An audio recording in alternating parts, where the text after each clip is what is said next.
السلام علیکم دوستو، میرا نام ہے محمد حمزہ اور آپ دیکھ رہے ہیں میرا یوٹیوب چینل فوائد و نقصانات۔ دوستوں، آج کی ویڈیو میں آپ کو بتاؤں گا کہ گھر کا کھانا زیادہ فائدہ مند ہوتا ہے یا باہر کا کھانا۔ دوستوں، without any wastage of time اپنی ویڈیو کا آغاز کرتے ہیں۔ بسم اللہ الرحمن الرحیم۔ دوستوں، ہماری صحت و توانائی کا دار و مدار ہماری خوراک پر ہوتا ہے۔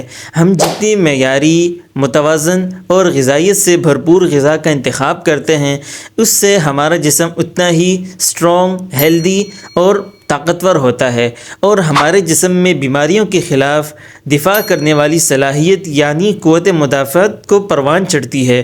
دوستوں، غذائیت سے بھرپور خوراک ہی ہمیں مکمل صحت فراہم کرتی ہے۔ تاہم ان حقائق کے برعکس آج کل ہر خاص و عام باہر کے کھانوں کا شوقین نظر آتا ہے۔ یوں کہا جا سکتا ہے کہ بدقسمتی سے ہم میں سے اکثریت غیر صحت مند خوراک کو اپنا رہے ہیں، اور یہ خوراک ہماری صحت کے لیے رحمت کم اور زحمت زیادہ ہے۔ لہٰذا آج میں آپ کو باہر کے کھانوں کے نقصانات اور گھر کے بنے کھانوں کے فوائد بتاؤں گا، تاکہ آپ بھی یہ جان سکیں کہ ان میں سے کون سا کھانا آپ کی صحت کے لیے بہتر ہے اور کون سا کھانا آپ کی صحت کے لیے انتہائی نقصان دہ ہے۔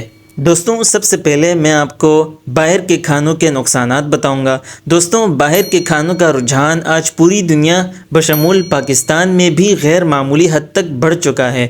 دنیا بھر کے طبی ماہرین کی یہ رائے یہی ہے کہ فاسٹ فوڈ، جنک فوڈ، غیر صحت مند خوراک انسان کو مختلف بیماریوں جیسا کہ موٹاپا، شوگر اور دل کے امراض میں مبتلا کر رہی ہے، جبکہ ان کھانوں میں موجود سیچوریٹڈ فیٹ دل کے ساتھ ساتھ دماغ کے کام کرنے کی صلاحیت اور یادداشت پر بھی برے اثرات مرتب کرتی ہیں۔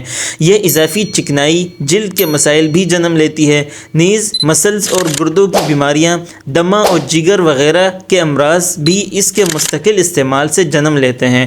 واضح رہے کہ عالمی ادارہ صحت کی ایک رپورٹ کے مطابق اوسطاً ہر پاکستانی اپنی آمدنی کا تقریباً 22% باہر کے کھانوں پر خرچ کرتا ہے، جس سے غیر صحت مندانہ خوراک کی عادت کو فروغ مل رہا ہے۔ دوستوں، اب میں آپ کو گھر کے کھانے کے فوائد بتاؤں گا۔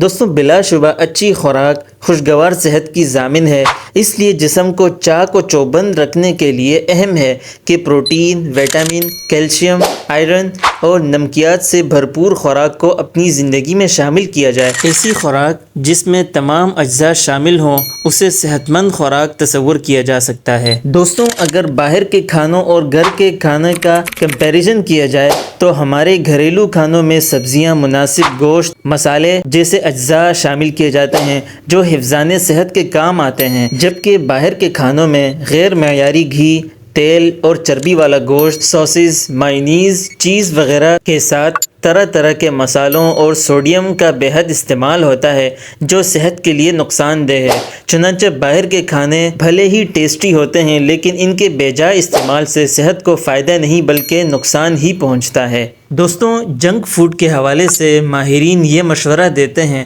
کہ ان تمام مسائل سے بچنے کے لیے ضروری ہے کہ باہر کے کھانوں کے بجائے صحت مند غذاؤں کے استعمال کو ترجیح دی جائے اور اپنی صحت کے ساتھ دشمنی نہ کی جائے۔ لہٰذا گوشت، دالیں اور سبزیاں جو غذائیت سے بھرپور ہوتی ہیں، انہیں اپنی زندگی میں لازمی شامل کریں۔ چونکہ باہر کے چٹخارے دار کھانے اب ہماری زندگی سے مکمل طور پر تو نہیں نکل سکیں گے، مگر ان کے استعمال میں احتیاط لازمی رکھیں۔ کہاوت مشہور ہے کہ جان ہے تو جہان ہے، یعنی زندگی کے ہر پہلو میں کامیابی آپ کی اچھی صحت کے ساتھ مشروط ہے۔ اگر آپ کی صحت ٹھیک ہوگی تو آپ تمام ذمہ داریاں آسان طریقے سے انجام دے سکیں گے۔ دوستوں، یہ تھی ہماری آج کی ویڈیو۔ امید ہے کہ آپ کو یہ انفارمیٹیو ویڈیو پسند آئی ہوگی۔ اگر ویڈیو پسند آئی ہے تو اس ویڈیو کو لائک کریں، اس کو دوستوں کے ساتھ شیئر کریں اور چینل کو سبسکرائب کرنا مت بھولیے گا۔ ملتے ہیں نیکسٹ ویڈیو میں، تب تک کے لیے اللہ حافظ، والسلام علیکم ورحمۃ اللہ وبرکاتہ۔